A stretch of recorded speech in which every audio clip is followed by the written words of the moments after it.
नमस्कार, आप देख रहे हैं हमारा समाचार और मैं हूं आपके साथ दिव्या शिखा। देखिए, आजकल मार्केट में साधु, संत, बाबा, महाराज, कथावाचक न जाने इतने सारे लोग हो गए हैं। अब हमें ये समझ नहीं आता कि हम सुने किसे, कौन अच्छा है, कौन बुरा है, कौन क्या कर रहा है।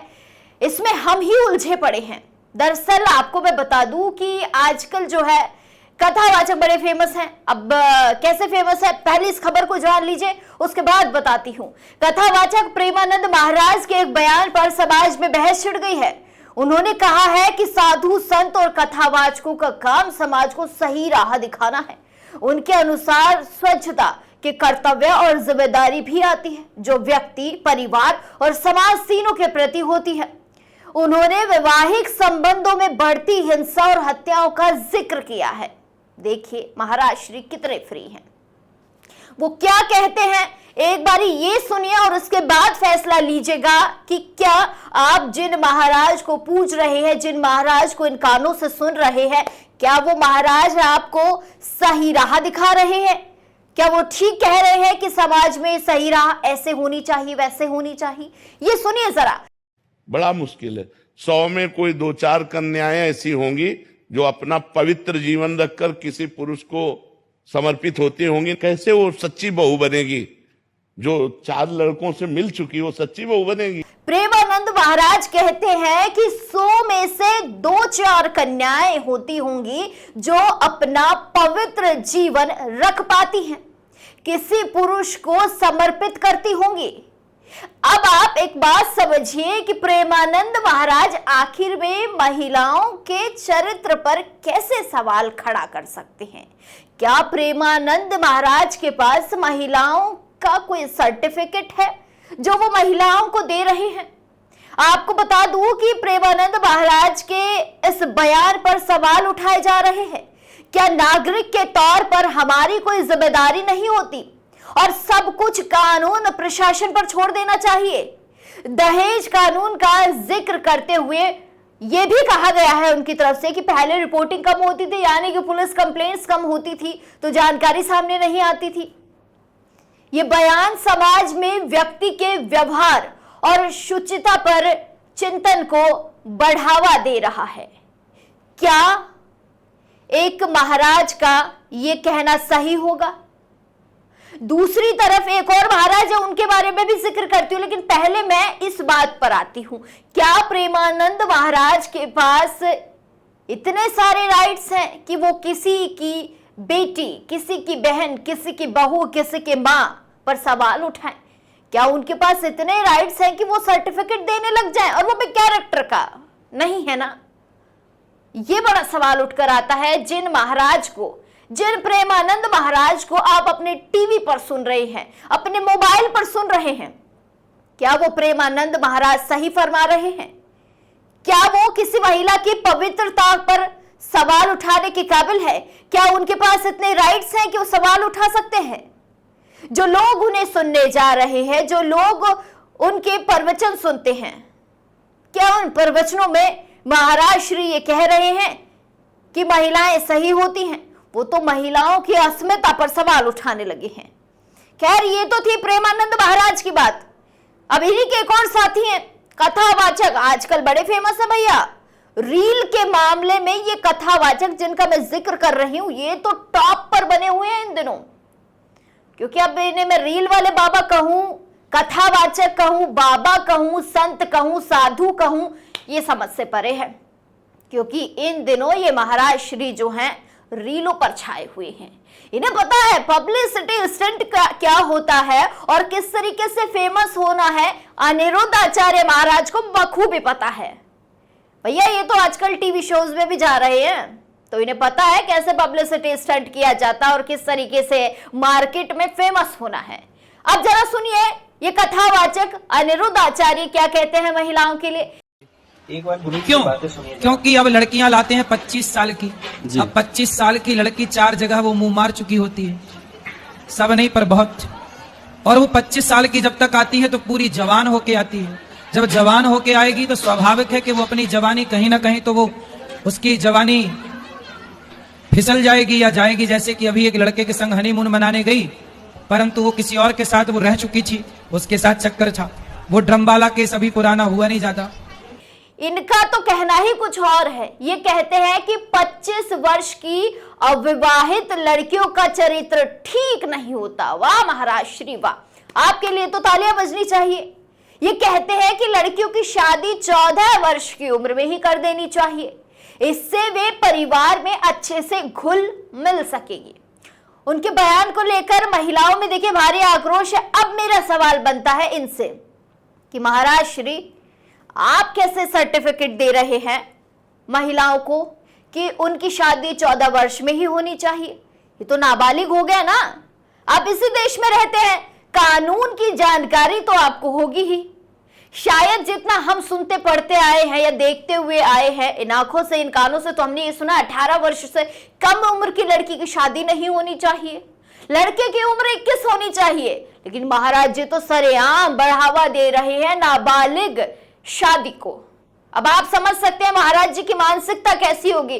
रील की दुनिया में इतना घुस चुके हैं कि उन्हें रियल का ही नहीं पता चल रहा। आपको मैं बता दूं कि जगह जगह विरोध प्रदर्शन हो रहे हैं। ऐसे में अब उन्होंने माफी भी मांग ली। इस मामले पर कथावाचक का कहना है, यानी कि अनिरुद्ध आचार्य का कहना है कि इस वीडियो में उनके मूल विचारों को तोड़ मरोड़ कर पेश किया गया। तो महाराज श्री, आपने ऐसा बोला ही क्यों कि आप किसी को तोड़ मरोड़ के आपके बयान को पेश करना पड़ा? आगे वो कहते हैं कि उनका कहना, यानी कि उन्होंने जो कहा है, उनका इरादा किसी की भावनाओं को ठेस पहुंचाना नहीं था। अब अगर आपको ठेस पहुंचाना नहीं था किसी की भावनाओं का, तो भावनाओं को, तो आप ऐसा कैसे कह सकते हैं? ये थे अनिरुद्ध आचार्य के बयान। इसके बाद उन्होंने कहा है कि अगर किसी को हमारी बातों से दुख पहुंचता है तो हम क्षमा प्रार्थी हैं। देखिए भैया, एक तो आप किसी का कत्ल कर दीजिए और कत्ल करने के बाद आप सॉरी बोल दीजिए तो आदमी जीवित हो जाएगा। वाह महाराज जी वाह, पहले तो आपने महिलाओं की जो है भावनाओं को ठेस पहुंचाया, उसके बाद आप क्षमा प्रार्थी हो गए, सॉरी मांग ली। तो इसका मतलब तो यही हुआ, हम भी आपके ऊपर कोई आलोचना कर दें और हम भी महाराज जी सॉरी कहकर माफी मांग लें। अब मैं आपको बताती हूं कि इन बयानों के बाद लोगों का क्या कहना है। लोग क्या कुछ कह रहे हैं इन बाबाओं को, जरा वो भी सुनिए। लोग कह रहे हैं कि नकली बाबाओं से सतर्क रहिए। ये आसाराम और राम रहीम जैसे अपराधियों पर एक भी शब्द नहीं बोलेंगे, लेकिन महिलाओं के चरित्र पर तुरंत हमला कर देंगे। ये हमारी जनता कह रही है इनको। इसके बाद लोगों का कहना है कि इन्होंने महिलाओं के चरित्र का हनन किया, परंतु यह भूल गए हैं कि अगर हमारी माताएं बहनें 100 में से 4 ही शरीफ हैं, तो वह जिनके साथ हैं वह कौन है, यानी कि उनकी मां और पत्नी कौन है? तो उन लड़कों के खिलाफ फिर आपकी जीभ, यानी कि आपके घर में भी बेटे होंगे, लड़के होंगे, पुरुष होंगे, आपकी जीभ को लकवा क्यों मार गया? आप 4-10 महिलाओं का जिक्र कर रहे हैं, तो फिर बाकी पुरुषों का क्या? आपने उन पुरुषों के खिलाफ क्यों नहीं बोला? महिलाएं आपको सॉफ्ट टारगेट लगी तो आपने उनके बारे में कुछ भी बोल दिया। आप कौन से संत कहेंगे? आपको कौन संत कहेगा या आप कौन से संत कहलाएंगे अनिरुद्ध आचार्य जी, अगर आप महिलाओं पर टिप्पणी कर रहे हैं? इसके बाद भी लोग देखिए यहीं रुके नहीं हैं, लोगों ने क्या कुछ कहा है वो भी सुनिए। लोगों का कहना है कि ये धार्मिक आडंबर को हथियार बनाकर जनता की भावनाओं के साथ खेलते हैं। जीवन में न तो कोई श्रम किया और न ही समाज के लिए कोई सकारात्मक कार्य किया है इन लोगों ने। ये हम नहीं कह रहे साहब, ये तो वो लोग कह रहे हैं जो पहले इन्हें पूछते थे, जो इनके प्रवचनों को सुनते थे, जो इनके लाखों के भीड़ में बैठते थे। जब उनकी दूरदृष्टि, उनकी आंखों के ऊपर से पर्दा उठा तो उन्हें भी समझ आ गया कि भैया आप जहां जा रहे हैं क्या वो जगह आपके लिए ठीक है।